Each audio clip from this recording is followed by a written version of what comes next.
Y'all ready for this? Yeah! Got the fire, son of a fuck! Got the correct? One, and then comes the 2 to the 3 and 4. Then I drop the beat I have in store. Lay the lyrics on the top like a rug, make it sound smooth and later make a dub. Enunciate well, so that you can tell I am not illiterate, no, not even a little bit. Nothing like an idiot. Get it? You want the record? Cool. What's going on, people? This is Homeboy Fishing and we broadcast live. We got cameras here, we got cameras here, we got cameras here. I told y'all this is getting bigger and better. But we broadcasting live today. And the Panthers then everybody see. We got a lot of stuff going on. A lot of people in the house. Those who know me, follow me. That's right. We watching this. We're gonna get this thing popping. Let's go get it started, baby. Let's get it started. Let's go ahead now. You remember y'all? Everybody over 40. Don't be ashamed. Put your reading glasses on. Don't be looking crazy. Act like you can't see. What we starting out with, brother? All right, we starting off with what? The Power 5. These are our top 5 rankings of the NFL. We don't care what you think. We don't care what you think. I don't care what Chocolate Hefe think. But this is my Power 5. Okay? My first Power 5 goes, we're going to start from the bottom and work our way up. It was a toss-up between 3 teams to make the top 5. The 3 teams were Detroit, Bills, and Philly. And Detroit won that battle, even though they have, so they went to Minnesota, and they played ball, and they overcame what happened in Atlanta. Okay. Well, what happened at home, yeah. And my number 4 team, they went from 1 to 4. They dropped 3 spots. 3 spots today. And that's the Atlanta Falcons. Number 4? I like to say that. Number 4. But we at the Panthers then. All right. My number 3 team, those 2. Slide over. Talk to me. The Panthers. I think we got Cam Newton back, y'all. We'll talk more about that later. That's right. All right. The number 2 team in my Power 5 pick is the Pittsburgh Steelers. Pittsburgh, yeah. You making a lot of fans happy with that one. Yeah, what's going on, Ty? I see you. See, we're going live. A lot of fans happy with that one. And the number 1 team in the NFL right now, in my opinion, goes out to the Kansas City Chiefs. You know why? They're a tight game, they overcame, and they won. As long as you get them W's, you always will remain in my top 5. That's what's up. That's what's up. Hey, man, why you got on those shades? That's what I do, man. I have on shades 247. I would take off the glasses one day, but not today. Here's my top 5, Power 5 in NFL. My Power 5. Number 5, the Buffalo Bills.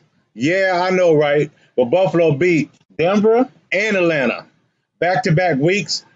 I thought about putting Pittsburgh right here, but Buffalo gets a nod this week. Number 4, them boys, Carolina Panthers. We back. We dominated the game against New England. It shouldn't have been close, but they played a soft coverage, and Brady's Brady. Number 3, the Detroit Lions. A shout out to my man Dante. This is for you, buddy. This is for your team. Very good football team here, and good teams win close football games. If not for one bad call, they would be undefeated right now. Number 2 is the Green Bay Packers. The Packers. They didn't make my top 5. They got the best quarterback in the game right now. You can say Brady is, but I think Aaron Rodgers is the man. Number 1, and I've been Homeboy Fish and Chocolate Hefe been telling y'all since day one, Kansas City is in the top 5, but now they're number 1. They run a dink and dunk type of offense, and they might do that all the way to the Super Bowl there. What do you think? Yeah, they pass. They pass. They run a lot of trickery. You have to be very disciplined to play against the Kansas City Chiefs, or you get caught with your pants down. Hey, you're right. Those are our Power 5 for Week 5. So we don't mess around here. We don't shy away from anything. I'm going to jump right into it. A topic of the week. But this topic of the week has a disclaimer. Uh-oh. A disclaimer? Disclaimer. I know. The topic of the week is entitled Women in the Locker Room. Women in the locker room. Now, you can make a lot of people upset about that. You know what? I hope I don't, because these are just our opinions, nothing more. And everyone has one. We all got mothers, we got daughters, we have wives, so it is what it is. But This is a topic I want to talk about because it recently impacted our Carolina Panthers. And so I'm going to let Homeboy Fishing start this thing off. Homeboy Fishing. And women in the locker room, I'm referring to the recent incident that happened to Cam Newton. I mean, this. I thought we don't talk about football no more. We talk about stuff like this. But basically, Cam Newton made light of a comment made by a female reporter where she mentioned how physical the route running was for Darren Funches, a receiver for Carolina Panthers. So I'm gonna stop right there, Homeboy Fishing. Do your thing. All right. Cam Newton, this goes out to you. Let me say something to you. No matter how much money you have, you're still a back quarterback in the NFL. Do you remember Sunday? It don't rub off, does it? It don't rub off, does it? You remember Sunday when you scored your touchdown? How you all over that dude in the end zone? You got up. The first thing you did was throw the black fist up about your head. I haven't seen Fox cut to a commercial that quick. It looked like the BT Awards was on Fox. I tell you what, it looked like Janet Jackson. She had the little boob. They cut it quick. They cut it real quick. And by cutting it quick, it brought you back to reality. It was saying, be quiet. We ain't gonna say nothing about it. I ain't seen that black fist on ESPN. I ain't seen it on NFL Network. I ain't seen it on Fox Sports News. I ain't seen no words of that black fist power you throwed up. They said, we're gonna let you hang yourself. And as soon as you did, you forgot you was talking to a professional. That lady is a professional sports writer. Yeah. She would not be in that. They wouldn't let me and you in that room, and we know more football than we think we know. That's a professional sports writer. Right. And for a split second, you forgot who you were, and they let you hang yourself. They let you hang yourself. That's a woman. She got the right. She wasn't in the locker room. You know. But it's such a little issue. All you said was funny. A woman asking you about a football route. You shouldn't have looked at her as a woman. You should have looked at her as a sports reporter instead of a woman. If you'd have looked at her as a sports reporter, nothing would have been said. You should have came out your mouth. You should have came out your mouth with, "I've never had a reporter ask so much detailed questions about a route." But his apologist said that, right? So he thought about it after the fact. But they let him hang himself. They let him hang himself, and it does happen, man. But I thought it was a very good response. I have a response as well. You mind here? And so this is my take on that. You know, again, I have a disclaimer here. These are just our opinions. But my whole thing is that really, is this major sports news? I mean, this was on every channel on TV and the newspaper and article. To me, like I said, they let him hang himself. But this is not major sports move. You're right, but this is a question. So how do we unscramble those eggs, man? You know, we are living in a very apologetic and very hypersensitive world nowadays. What's going on, because everyone who says something that you may not agree with, but you're sensitive to, is not a sexist and not a racist. I mean, it's getting ridiculous. So, you know, but the president, you know, can say what he want to say, but I'm gonna leave that alone. But anyway, here's my take on the fake news. And listen closely. Now, again, if these reporters, these young women, want a seat at the table, then they need to be prepared for the stuff that comes with it. You're right. Right. She should blow it all. She blow it out of proportion. I mean, my thing is this. Should women be allowed in the locker room and news reporting? Absolutely. Absolutely. But this is my but on this. When you're amongst the gladiators, expect gladiator type of stuff to happen. You're going to expect that, because if Donald Trump's remarks of grabbing a woman's privates can be dismissed as simple locker room banter, I mean, we must allow these men to be men in their own environment. They elected Donald Trump, even though he said. Again, let's get back to football. Let's be real. Professional football is a sport exclusively played by who? Men. Yeah, all men. And 70% of those men are black. It might be. But it is a sport. It's not a sport for the apologetic and kind-hearted. It is a violent sport played by violent men. You're right. These men go through extreme to motivate themselves and get prepared for the game. But the media wants them to behave like executives at a Fortune 500 company. Newsflash, Fortune 500 executives occasionally say inappropriate comments from time to time. Just look at my comment about your president here recently. But let's get back to the subject at hand. Do these women reporters and commentators need deserve a place in the locker room? Absolutely. Yes. Most of those women know more about football than you. However, just because you are in the lion's den, do not expect lions to behave any differently. Lions are going to be lions. Yeah. And that's homeboy fishing take on women in the locker But room. you know, well, I'm gonna get a little quick insert. Go ahead. Dano dropped Cam Newton. He said, "Pow!" Correct. But they still support the NFL, which had like the Kraken. Those Carolina fans remember him. The Kraken. He beat up his girlfriend, threw on the bed a gun. You had the dude Prater for the Bills. I mean, for the Giants, he beat his wife up so bad they had to sleep in separate rooms at the Pro Bowl. Yeah, Brown guy. They had to sleep in separate rooms at the Pro Bowl. Mm-hmm. So I want to know: is this a target against Cam Newton, or Dano? Are you just following the role of everyone else who's saying their opinions in the NFL? Because man, like I said, everyone's hypersensitive and apologetic. I don't eat that stuff anyway, man. That yogurt getting me gas. I don't eat no yogurt either. It don't taste good. I ain't never bought You gotta none. throw sugar on yogurt. That's the point. So, so Cam Newton, good riddance. Good riddance. You'll find something else, man. But anyway, that's our topic of the week. Please chime in and holler at us and give us your responses. You can reach me at Chocolate Hefe on Instagram. You can reach me also chocolatehefe@gmail.com. Homeboy Fish, can they reach you as well? Oh, you can reach me. Y'all know how to reach me. You know what I'll be at later on. You can reach me at Instagram, Homeboy Fish 91. Tag your fish. You'll make my page. No t-shirt giveaways this way. All funds are going to the funds of Puerto Rico. I'll let y'all know how y'all can help in about 2 weeks. We're going to get this thing popping. Right here. You can find me on YouTube. You shoot me a video of you fishing. I will put you on my channel.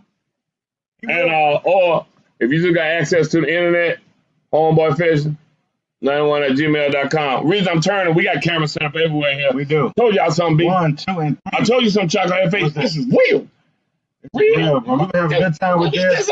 Come on, eat this up. What is his name? This is Sparky. Sparky. Sparky, everybody. I caught this one day in Louisiana. Stuck my hand in his mouth and snatched him out of the water. Y'all know I'm lying. I bought this at a shop. Keeping it real. Y'all know I'm lying. Y'all know I'm lying. But anyway. But look, let's go ahead and move on to the next segment. Move on. This is a football show. Unlike ESPN, we're going to talk about football. So this is what segment now? What? This is all big ass games of the week. Let's talk about these big bad games of the week. Woo! We got several big bad games of the week. And I'm gonna start off with my boys. Right here behind them. Panthers game. Hey, Creative Hands of Alabama helped make this room. They got Panthers everywhere you look. It's Panthers room. Very nice. Everywhere. Yeah. Very nice. Yeah, this is Panthers cave. I think they get the point. Hey, Winston Hall, I'll be fishing after this show. Call me in a little bit. Hey, I told y'all this is real, but these are my big bad games of the week. Talk to me. All right, my first win, my Panthers at Detroit. You know what, Detroit? You're going to fall out of everybody's top 5 because today Cam Newton is back. He need to make up for these $10 million he's losing for Dano, and he leaves Carolina Panthers over the Detroit line. In Detroit, Dante, you're going down. All right. These are games I just mentioned. Green Bay at Cowboys. Jerry Jones about to start firing people. Aaron Rodgers going in and go off on that Dallas defense. All right? So Aaron Rodgers going to do the thing? Antoine, y'all go down. All right. And my big bass game of the week. Y'all not going to believe this. Jets win 3 in a row. They beat Cleveland Browns in Cleveland. Yes. Give out a big Sharon. He heard in an hour. He'll be back. But check this out. I got something to say about this game. All right. Sean Kaiser.